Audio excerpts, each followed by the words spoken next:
Welcome back to the playlist on alkene additions in organic chemistry.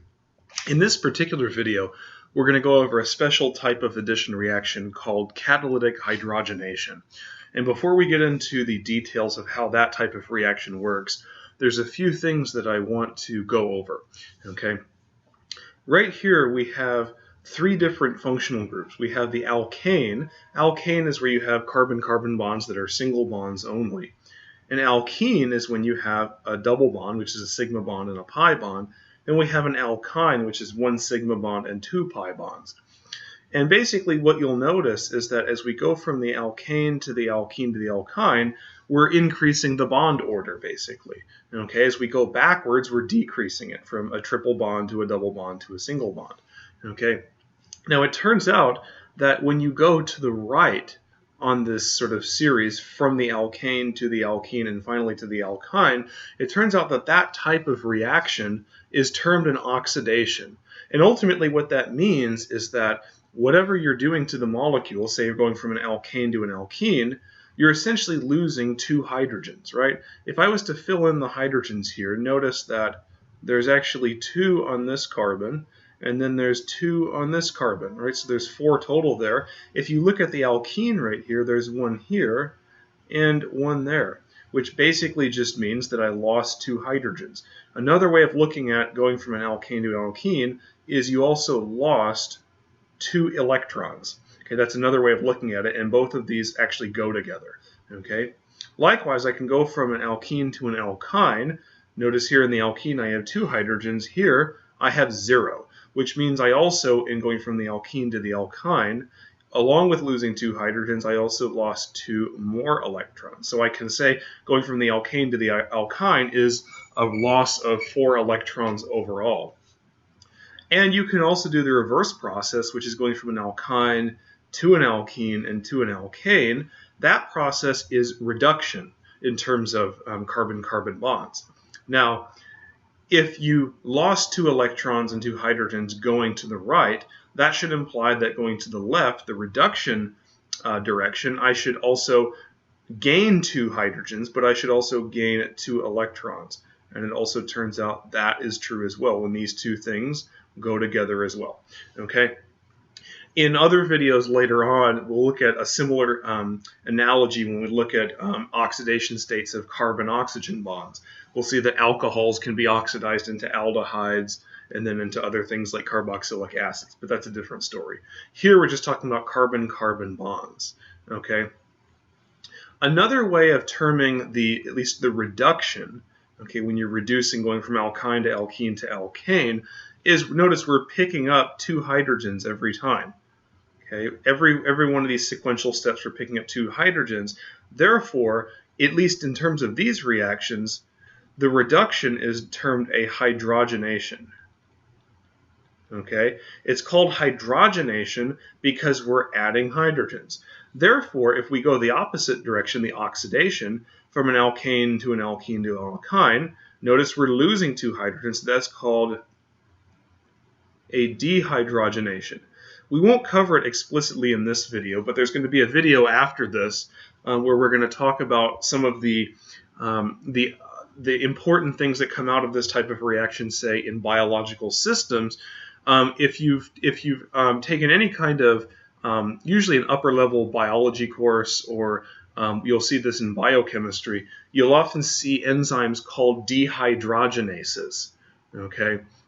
One you may have heard of if you've taken a physiology type of course is alcohol dehydrogenase. Well, why is it called alcohol dehydrogenase? Because that particular enzyme, it's not doing it to an alkane, it's doing it to an ethanol, but it's taking away 2 hydrogens. Therefore, it's a dehydrogenase.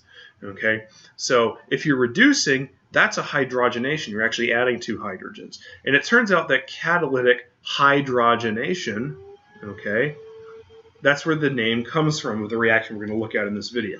Now, before we get into how the reaction works, I want to go over a few things about hydrogen, because that's what we're going to use in this type of reaction. Okay. Hydrogen, obviously, you know, as an element, is element number 1 on the periodic table. It's the smallest.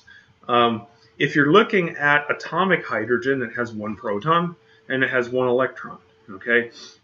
However, The most stable form of hydrogen is in its diatomic state, okay, just like diatomic oxygen, diatomic nitrogen, fluorine, chlorine, bromine, and iodine, okay? So this right here is how you would typically see the most stable form of hydrogen. A lot of times people will just abbreviate this as H2, okay? However, there's some other chemistry that can sort of occur with diatomic hydrogen. For example, as in the case of this reaction, if you deposit hydrogen onto a metal surface, in particular platinum, palladium, or nickel, okay, these are 3 transition metals. You can look at them on the periodic table. If you deposit hydrogen onto a catalyst that's composed of either one of these 3 transition metals, then what can actually happen is the hydrogen can essentially, it can form 2 atomic hydrogens as shown right here. The way you can sort of think about that is if I have one electron contributed by that hydrogen on the left and a second one contributed by the one on the right, essentially whenever the hydrogen deposits on the metal, you could sort of think of one of these electrons going onto this hydrogen and the other one going onto the other one, in which case you're going to end up with one atomic hydrogen over here and then a second one here. And it's actually these 2 hydrogen atoms, not molecules, these are now atoms. These 2 are actually what essentially do the chemistry in catalytic hydrogenation on the surface of the metal.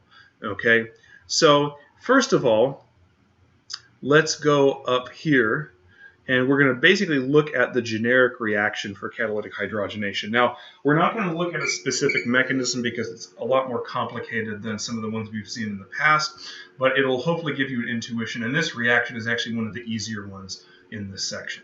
Okay, these sort of gray spheres right here, that's just the metal catalyst. And like I said, the catalyst can be either platinum, palladium, or nickel. Okay, it's not all of them at the same time, it's one or the other. So let's say that maybe this is platinum. It's usually the most common one that you see. So these gray spheres are platinum. What you can do is basically you take some amount of hydrogen gas and you just deposit it on the surface of the metal. And what happens, remember, is you ultimately get splitting of the molecule into separate hydrogen atoms, and these are what are shown here. Okay? Now, here is the molecule that we're essentially going to act on. Okay, this is an alkene, right? This is an alkene. Now, remember that this type of reaction is a hydrogenation. So ultimately what we're going to be doing to this alkene is adding 2 hydrogens, which means that the final functional group we should get is an alkane. So if I start with a generic molecule like this, right? Here's my alkene. If I were to add hydrogen gas and use the catalyst such as platinum, although it could be palladium or nickel, then I should get complete reduction of this alkene into an alkane, which means that my functional group will then look like this. And this would be the product in general of catalytic hydrogenation. So let's look and see what happens. So not only do these hydrogen atoms adsorb onto the surface of the metal catalyst, but also notice that due to the pi nature of this bond right here, this double bond has pi electrons, the pi electrons are also attracted to the metal surface here, the catalyst, and it also adsorbs. Now, notice if you pay attention to what I'm saying, you may have heard this word before. This is a more common word, absorb. Okay? That's not actually what I said. If you pay close attention, you can rewind it, and I'll say it again. The word I actually said was adsorb. Okay? There's actually a difference between absorb with a B and adsorb, which is what I said. When you think of absorb, the one on the top in red here, when you absorb something, it usually means something's being taken into the inside of something. For example, if you're washing your dishes, you typically use a sponge to do that. Well, you get, water on the sponge, and you would say the water gets absorbed into the sponge because the water is actually physically inside the pores of the sponge. So that's being internalized into whatever object you're talking about. Adsorption with a D in green, adsorption is very different. Adsorption or absorbing is typically a term that you use when you're talking about anything that's happening with surface chemistry. So actually, when you have this metal catalyst here, obviously the molecules in these hydrogen atoms don't get absorbed into it. They simply sit on the surface and bind there electrostatically. So they're on the surface of the catalyst, therefore that's adsorption. So adsorption is anytime you have something that is sort of either electrostatically or some other force is causing it to stick on the surface of something.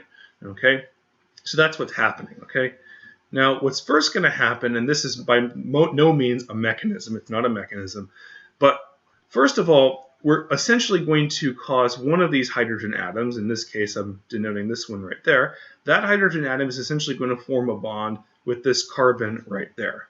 Okay, now there's still no hydrogen on this one, however, there's essentially an electron right here that's going to interact electrostatically with the metal surface right here. And then finally, another hydrogen atom, it's actually this one right here, is then going to sort of go on to this carbon right there.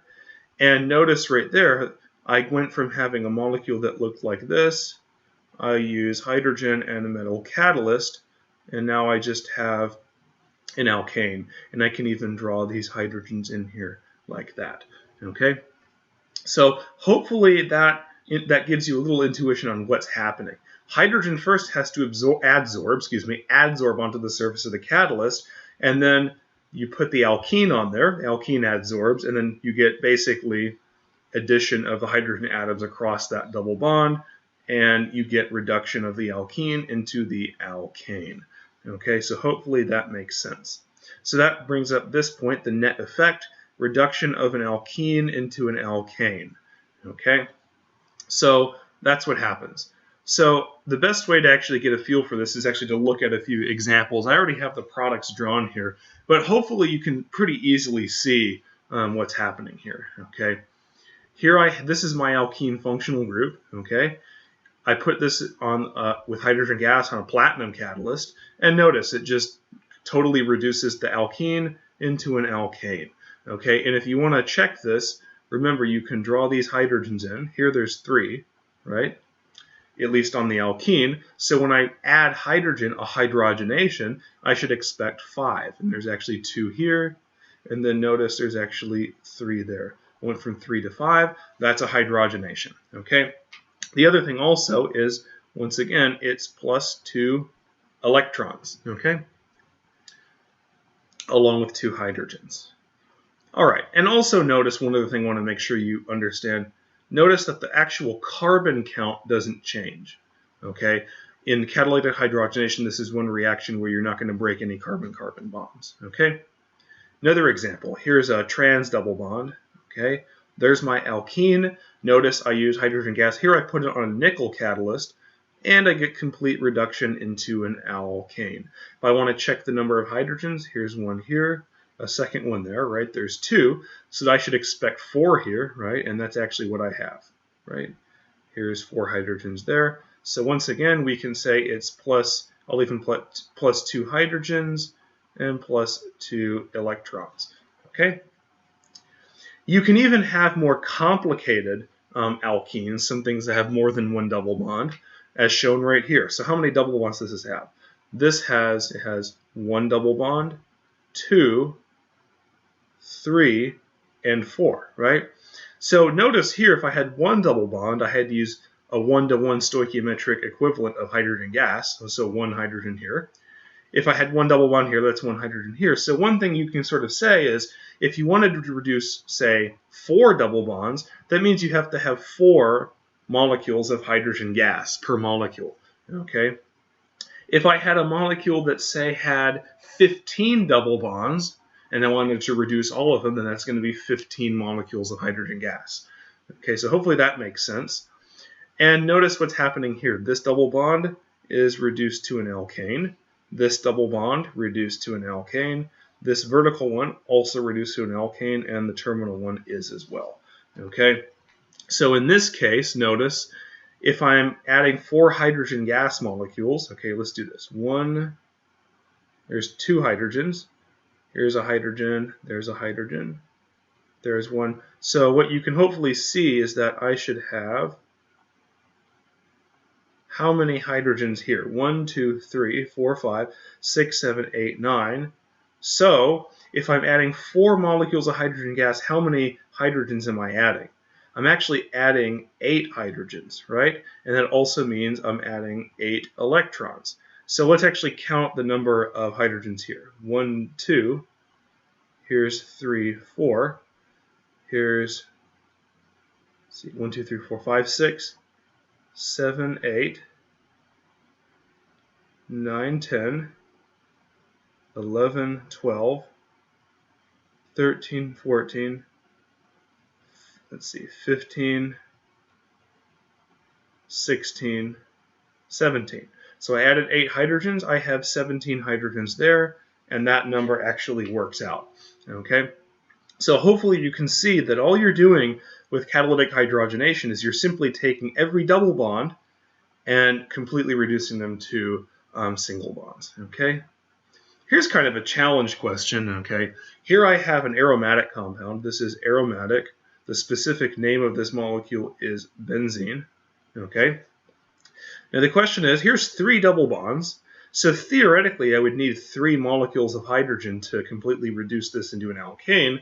The question is, will it happen just under these conditions? And the answer is no. Okay? If I just threw in hydrogen gas and nickel catalyst with the benzene here under the same conditions that I did everything with this molecule, say, or any of the ones up here, I'm actually going to get no reaction. And the reason there's no reaction is because benzene is what we call aromatic. Aromatic molecules, or molecules that possess aromaticity, are incredibly stable, okay, which means that I have very, very, very low energy in the molecule, and that means very, very, very high stability. And hopefully what you realize by now after looking at the kinetic stuff is that when you have low energy and high stability in a molecule, that the same conditions that would normally react more unstable molecules don't do anything here. So actually, if I'm just doing this under normal conditions, nothing happens, there's no reaction.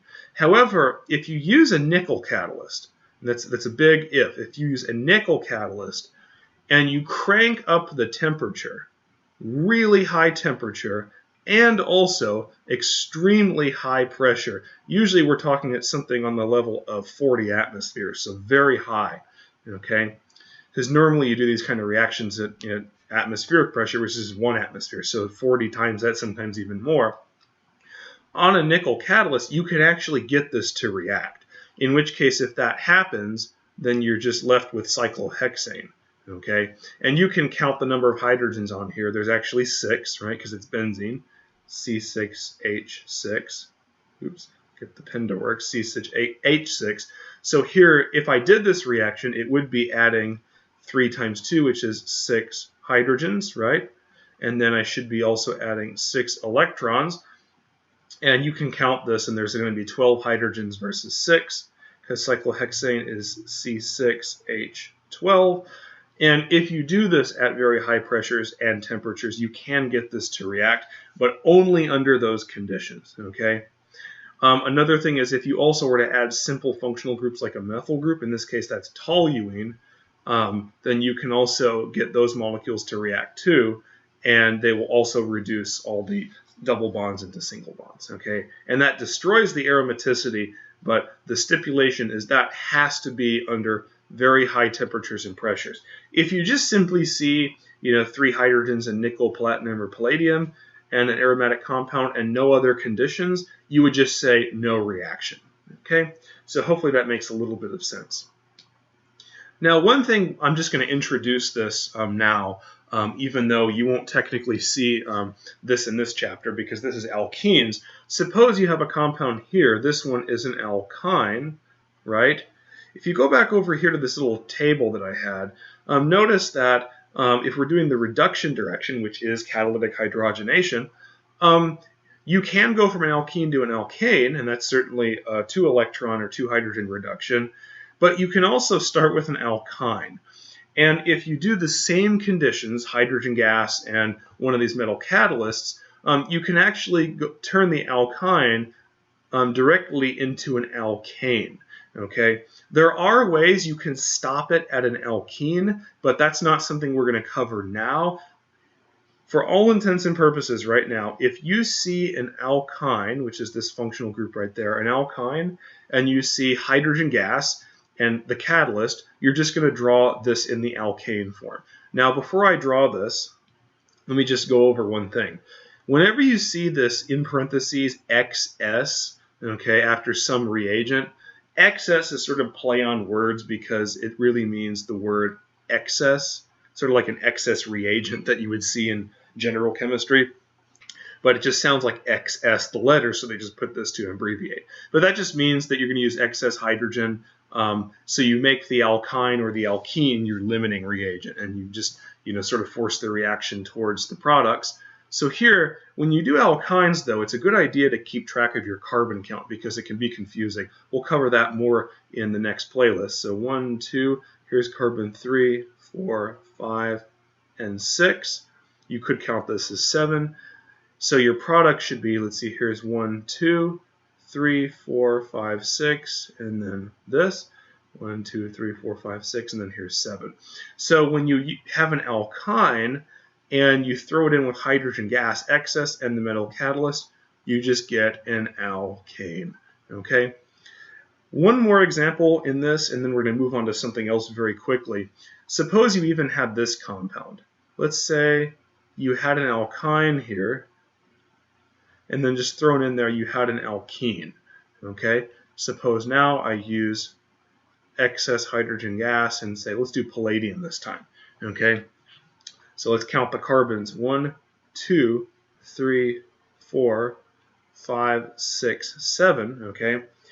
So remember when we looked at these two reactions, if I have an alkyne and I throw it in with hydrogen gas, I reduce it to an alkane. If I have an alkene, which is mostly what we've been focusing on, I throw it in with hydrogen gas and a catalyst, it reduces to an alkane. So what happens if now I have two of these functional groups in the same molecule? Well, you treat them the exact same way. So it's going to reduce. This one's going to reduce to an alkane, and this one, the alkene, is going to reduce to an alkane. So here's carbon 1, 2, 3, 4, 5, 6, 7. And that's all there is to catalytic hydrogenation. Okay? So anytime you see these reagents, this is really important. Anytime you see these reagents, hydrogen gas and one of those three metal catalysts, basically every single time, unless it's aromatic, you're basically going to just take every triple bond, reduce it to a single bond, and reduce every double bond to a single bond. Okay? Basically, you should be left with an alkane. Okay?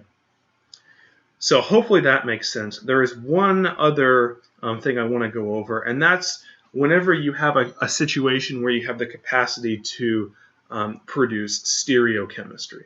Okay? When you can produce chiral centers.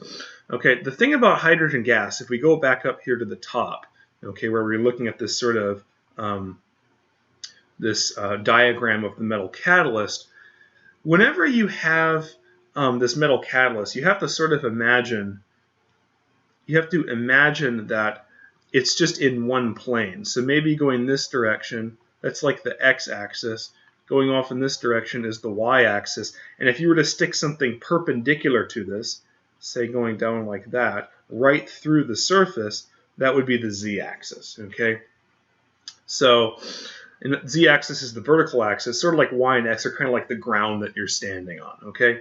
What you have to imagine is when the alkene approaches the catalyst, okay, it's sort of approaching it as if the alkene itself was in the xy plane. Okay, so the way I would sort of think about it is pick up just a sheet of paper, okay, just a sheet of printer paper or notebook paper, and have the sheet of paper such that the face of it obviously is pointed up. Okay. Then look at the desk that you're working on. The desk is also with its face up. It's flat.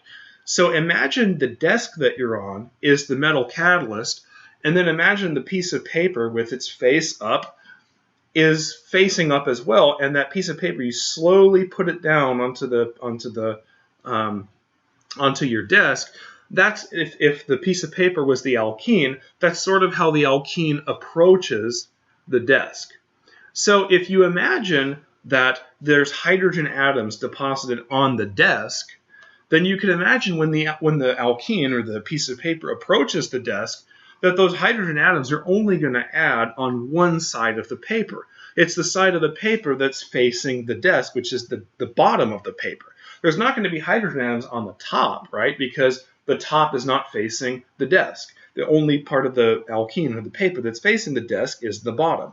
So the hydrogen atoms are only going to add on the bottom, which means the hydrogen atoms only add on the same side of the double bond. Okay? Whenever you have any two parts of an addition reaction that add on the same side of the double bond, that's what we call a syn addition. Syn is just sort of a word in chemistry that means same. Okay, so if you have syn addition, that means you're going to have something that adds on the same side of the double bond. Okay, another way of looking at it is the opposite, anti-addition. And anti-addition means that things add on opposite sides of the double bond. So what if you have cases like these where you have the capacity to have a different stereochemical outcome? Here's what you do. This is a quick way to deal with addition reactions of alkenes. This works for pretty much all of them. So what I'm going to do is I'm going to take my alkene right here, and I'm going to draw a dotted line through it like this.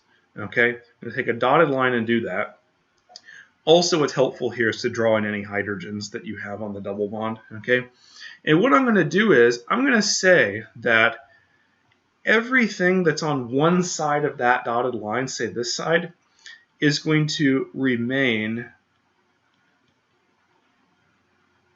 in the plane of the screen, which means all I'm going to do is I'm just going to redraw it over here. So I have this isopropyl group type of thing, and then I have this. It means that since these are in the plane of the screen right here, I'm just going to draw them as such like this. Okay? Now, here's the hydrogen gas. I'm going to draw the hydrogen atoms that I'm adding, these hydrogen atoms in blue. Okay? Then what I'm going to do is, to draw the product, I'm just going to essentially draw, let me redo that. I'm going to draw the hydrogen atoms I'm adding on the same side of the double bond, which means they're both going to be on a wedge, right? Both going to be on a wedge. And then what I'm going to do is I'm going to take the other things, which were, here was the methyl group, and just draw those on a dash, like this. And that's going to be one of the products. Now you can imagine that what if the alkene had approached the catalyst from the other side? Well, I'm going to do the same type of thing. I'm going to redraw this. And then instead of it approached from the other side, that means I'm going to draw the hydrogens on the other side. So now I'm going to draw both of them on dashes. And then everything else, say the methyl group, that's going to be on a wedge. And then this hydrogen in white is also going to be on a wedge. So hopefully that makes a little bit of sense. All I did here was I said, well, the hydrogen atoms are going to add only on one side of the double bond. So notice they should both be either on wedges or they should both be either on dashes. And that's characteristic of a syn addition. Now, if you look at the relationship between these two molecules, you should notice that they are, in fact, they are enantiomers. Okay. So oftentimes with catalytic hydrogenation, if when you have the alkene, there's no other chiral centers, then when you do the hydrogenation, you have the capacity to get enantiomers. Okay. Let's look at another example down here, and hopefully this will drive the point home. So here's my double bond that I'm concerned with. I'm not concerned about the benzene right here, because remember, if I don't use high temperatures or pressures, nothing's going to happen to that. So I'm just concerned about this double bond right there. Okay. Let's just, for whatever reason, let's choose everything on this side of that dotted line to remain the same, or remain in the plane. So let's do that. So now what I'm going to do is I'm just going to redraw everything like this. And then Let's do the hydrogens in purple this time. Here's the hydrogens. Draw those in purple. When I add them, they're going to go on the same side of the double bond, which means let's put them on a wedge here first, right? There's hydrogens, right? And then everything else should be on a dash. So here's, I'm going to abbreviate the phenyl as PH. That's this benzene. And then I'm going to do the isopropyl like that. Okay?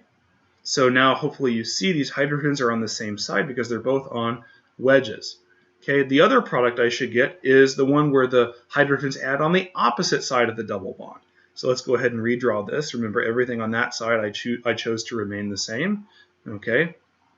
Now instead of being on wedges, these two purple hydrogens should be on dashes, right? And then everything else, the isopropyl and the phenyl group, they should be on wedges. Okay? And just remember that when I'm talking about this functional group right there, that's what we just term the phenyl group, pH. Okay? And also, because there's no other chiral centers that were already present in the molecule, these two molecules have an enantiomeric relationship. So you generate enantiomers with this reaction.